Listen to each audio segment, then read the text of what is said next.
Now, at Buffini and Company, we teach and coach to the 5-circle approach. Now, we're business coaches that then help people with their finances. These are really the two areas where we help people. If someone's a salesperson, we're helping them with production.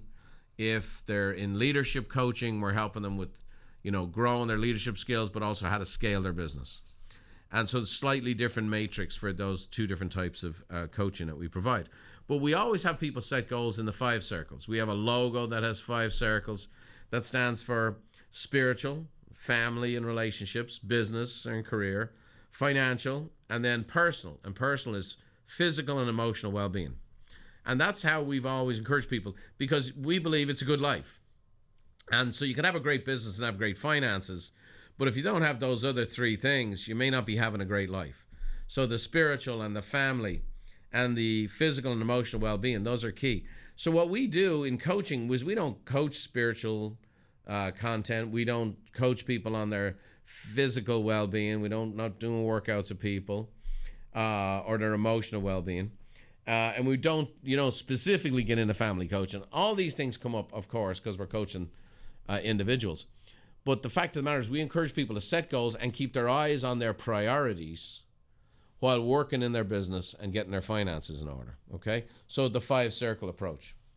Now, one of the key things about this and why it's so important in coaching is that any progress in any one of the 5 circles impacts the other 4.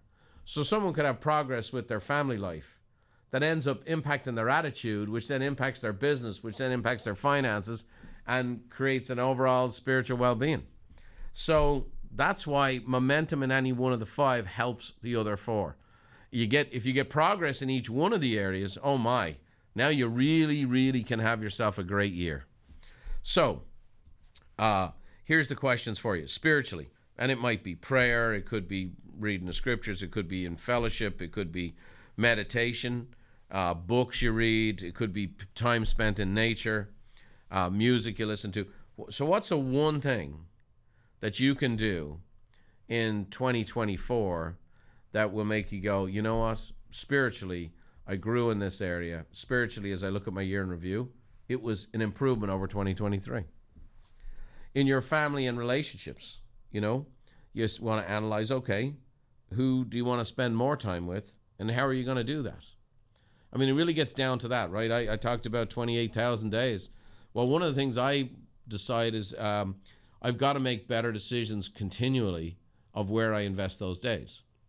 And for me, I'm going to be candid. In the last 30 years, the business and the building a business and creating a business and keeping momentum in a business has dominated a lot of my life. Now, I've been at all my kids' games, and my wife and I have a great marriage and all those kinds of things I'm very thankful for. But as I look at it, when I want it needs improving, is I want to make more and more decisions where I'm investing even more time with my relationships and less time in the business, candidly. I mean, I'm at that stage of the game. And so how can I do that better? How can I invest those times? Now, here's the thing.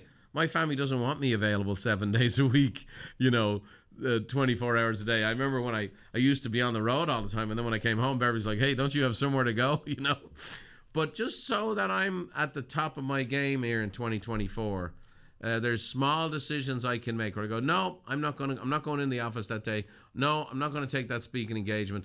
Here's what I'm going to do. I want to play 9 holes of golf with Beverly after we had lunch. And little things like that, maybe in the middle of the week.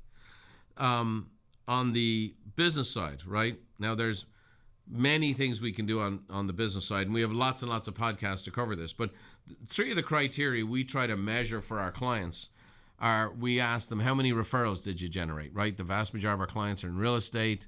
They're in the service industries, and referrals are what they come to us for. And so how many referrals did you generate is the overall well-being of a person's business.